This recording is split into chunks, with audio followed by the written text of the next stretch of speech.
El Santo del Día. Santa Rosa de Lima, 30 de agosto. El Papa Inocencio IX dijo de esta santa un elogio admirable.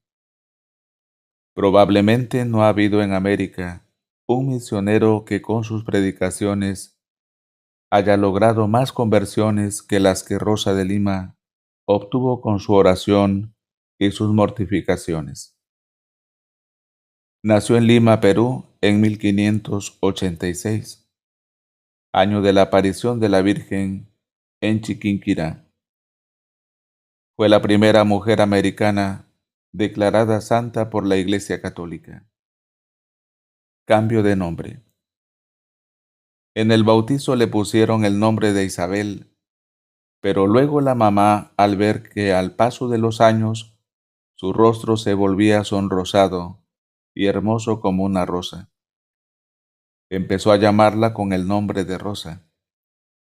Y el señor arzobispo, al darle la confirmación, le puso definitivamente ese nombre, con el cual es conocida ahora en todo el mundo. Evitando peligros. Desde pequeñita Rosa tuvo una gran inclinación a la oración y a la meditación. Un día, rezando ante una imagen de la Virgen María, le pareció que el niño Jesús le decía: Rosa, conságrame a mí todo tu amor, y en adelante se propuso no vivir sino para amar a Jesucristo. Y al ir a su hermano decir que si muchos hombres se enamoraban perdidamente, era por la atracción de una larga cabellera o de una piel muy hermosa.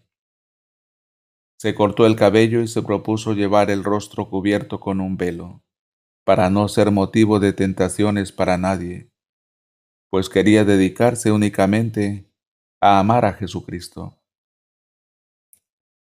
Renunciando a un amor. Un joven de alta clase social se enamoró de Rosa y quería casarse con ella. Sus padres estaban muy entusiasmados porque ellos eran pobres y esto daría a la joven un porvenir brillante. Pero ella, aunque hubo serios disgustos de la familia, les declaró que se había propuesto que su amor sería totalmente para Dios y que renunciaba por completo a todo matrimonio por brillante que fuera. Vocación detenida.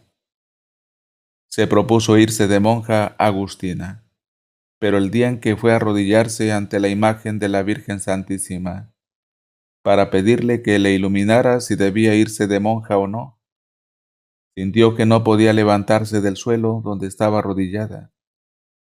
Llamó a su hermano a que le ayudara a levantarse, pero él tampoco fue capaz de moverla de allí. Entonces se dio cuenta de que la voluntad de Dios era otra y le dijo a Nuestra Señora: Oh Madre Celestial, si Dios no quiere que yo me vaya a un convento, desisto desde ahora de su idea. Tan pronto pronunció estas palabras, quedó totalmente sin parálisis y se pudo levantar del suelo fácilmente. Una mariposa señala el color.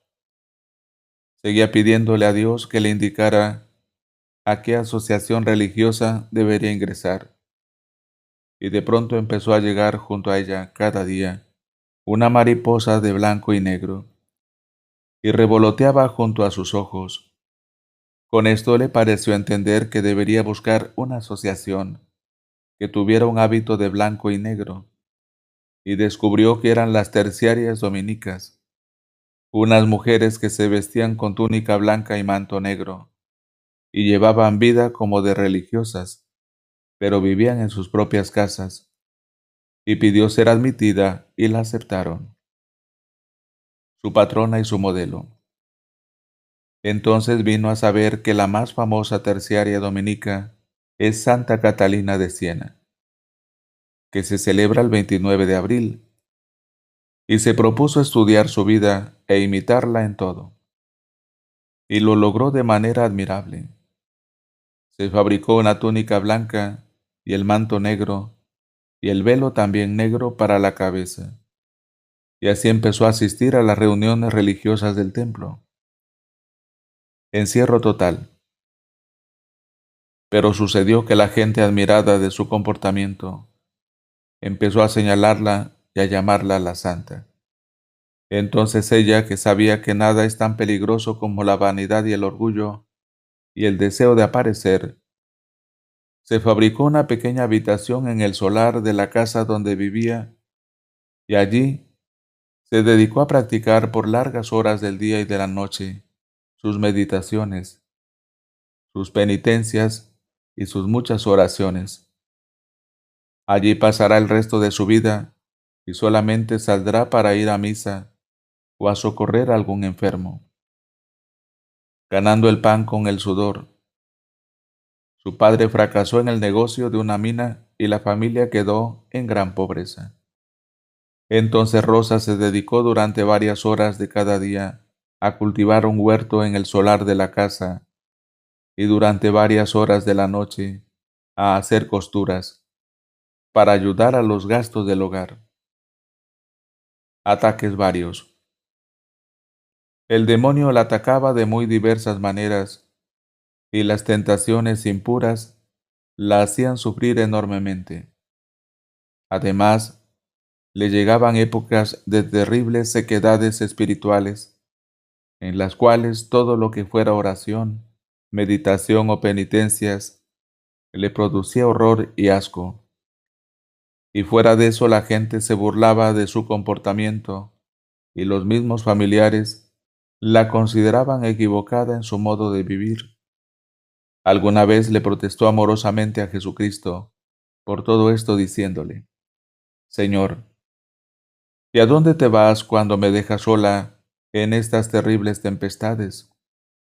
Y oyó que Jesús le decía: Yo no me he ido lejos.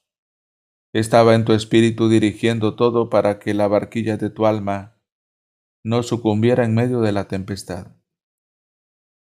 Sus penitencias.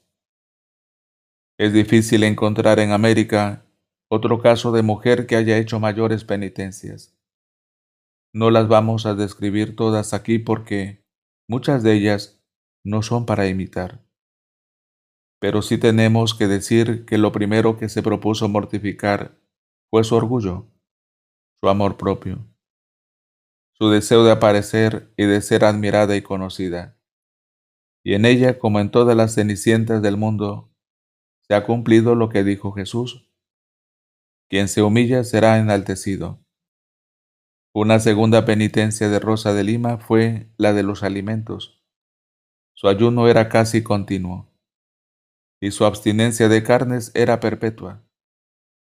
Comía lo mínimo necesario para no desfallecer de debilidad. Aun los días de mayores calores, no tomaba bebidas refrescantes de ninguna clase. Y aunque a veces la sed la atormentaba, le bastaba mirar al crucifijo y recordar la sed de Jesús en la cruz para tener valor y seguir aguantando su sed por amor a Dios. Dormía sobre duras tablas, con un palo por almohada. Alguna vez que le empezaron a llegar deseos de cambiar sus tablas por un colchón y una almohada, miró al crucifijo y le pareció que Jesús le decía: mi cruz era mucho más cruel que todo esto. Y desde ese día nunca más volvió a pensar en buscar un lecho más cómodo. Sus dolores. Distintas enfermedades la atacaron por mucho tiempo. Cuando algunas personas la criticaban por sus demasiadas penitencias, les respondía: si ustedes supieran lo hermosa que es un alma sin pecado, estarían dispuestas a sufrir cualquier martirio con tal de mantener el alma en gracia de Dios. Y ella sí que lo sufrió.